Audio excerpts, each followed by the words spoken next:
Timeless Baltic. The concept behind this cruise was to show the different contrasting faces of the Baltic, the modern Baltic of today and the Baltic of the past, with the highlight of course being 3 days in the very beautiful St. Petersburg.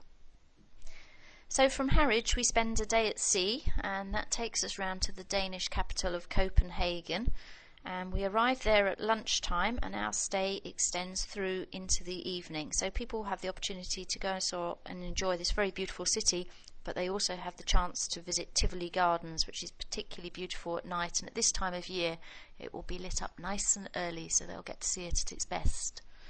From Copenhagen, a day at sea, and then that takes us to a new port of call, which is Saaremaa in Estonia. And this Estonian island, time seems to have stood still here, and very much the rural lifestyles of yesteryear. There's wooden windmills, people still working in the fields. It's something very, very different for a Baltic cruise. We then take them to the capital of Estonia, Tallinn, which complete contrast from what they've already seen of the country.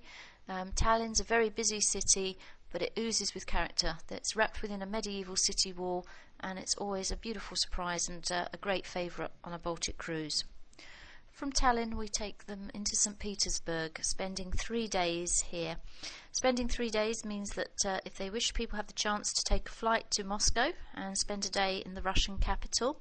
There's plenty to see and do in St. Petersburg, with the palaces of the Romanovs, Catherine Palace, Peterhof, and also the wonderful Hermitage Museum, and we have an evening visit there so people can actually enjoy the museum without the crowds.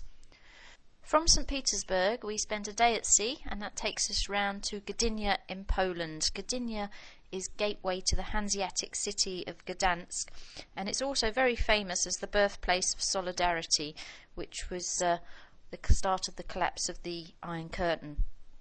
From Gdynia we continue again to Szczecin in Poland. Szczecin is going to be our gateway to Berlin.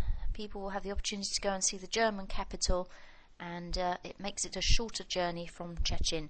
But Szczecin itself is very, very interesting, and there's a lot of history there and a lot for people to see and do. From Szczecin we're going to go to Sassnitz, which is a town on the German island of Rügen. And this island is actually a holiday island now, but its history is as a holiday island as well.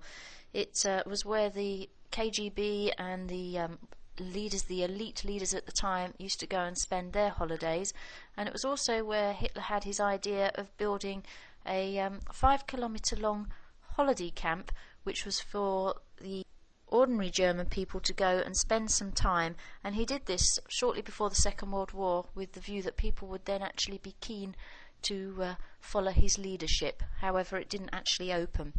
From Sassnitz we're going to cruise around, and during the early hours of the morning Discovery will enter the Kiel Canal, and this is about an 8-hour transit. It's an interesting canal to cruise. It's narrow, but you see a lot of everyday life going alongside the banks, people riding their bicycles to work, and it's quite fascinating. And we exit the canal at Brunsbüttel around about lunchtime, and then cruise back across the North Sea to Harwich.